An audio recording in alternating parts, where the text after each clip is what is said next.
নমস্কার বন্ধুরা, আমি সুস্মিতা চলে এলাম তোমাদের সামনে আবার একটা মুখরোচক চটপটি খাবার নিয়ে। আর এই দেখো, দেখেই বুঝতে পারছো আজকে করবো বাতাবি লেবু মাখা। আর এই দেখো, এখানে বাতাবি লেবুটা এখানে ভালো করে কিন্তু আমি সমস্ত খোলাগুলো ছাড়িয়ে নিয়েছি পিস পিস করে। তারপর এবার এই যে খোলা থেকেও এবার যে আঁশ থেকে সব ছাড়িয়ে নিয়েছি, দেখেছো? নেওয়ার পর পরিমাণ মতো একটু নুন দিয়ে দিয়েছিলাম। চামচটা উল্টো না বুঝতে পারছিলাম না। তারপর দেখো এগুলো পরিমাণ মতো নুন দিয়েছি। আর বাতাবি লেবুটা কিন্তু খুব মিষ্টি ছিল। আর একটা লঙ্কা দিয়েছিলাম, লঙ্কাটা দেখেই না মনে হচ্ছিলো খুব ঝাল, সত্যি ঝালও ছিল। তা আমি লঙ্কাটা না প্রথমে হাফ ভেঙেছিলাম, ভেঙে তারপর আমি একটু চিনি দিয়ে দিয়েছিলাম। নুন চিনি সমস্ত ভেবেছিলাম প্রথমে চিনিটা দেবো না, কিন্তু লঙ্কাটা দেখে ভাবলাম না একটু চিনিটাও দিই।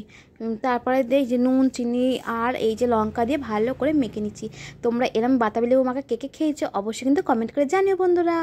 আর ভিডিওটা কেমন লাগলো অবশ্যই সেটাও জানিও, বাতাবি লেবু মাখাটা কেমন হয়েছে। আর যারা নতুন দেখছো তারা প্লিজ বন্ধুরা আমার চ্যানেলটা সাবস্ক্রাইব করে দিও, আর ভালো লাগলে লাইক কমেন্ট শেয়ার করে দিও বন্ধুরা। বাই বাই, দেখাবো আবার নেক্সট কোনো ভিডিওতে। ভালো থাকবেন, সুস্থ থাকবেন।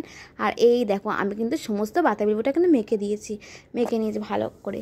আর দেখো খেতেও কিন্তু সত্যি খুব ভালো লাগছিলো, এমনিও লেবুটা খুব মিষ্টি ছিল। আর দেখো খেতেও কিন্তু খুব ভালোও লাগছিলো। আমার ছেলের মুখেও কিন্তু খুব ভালো লেগেছে, ওর জন্যই ঝালটা আমি কমই দিয়েছিলাম।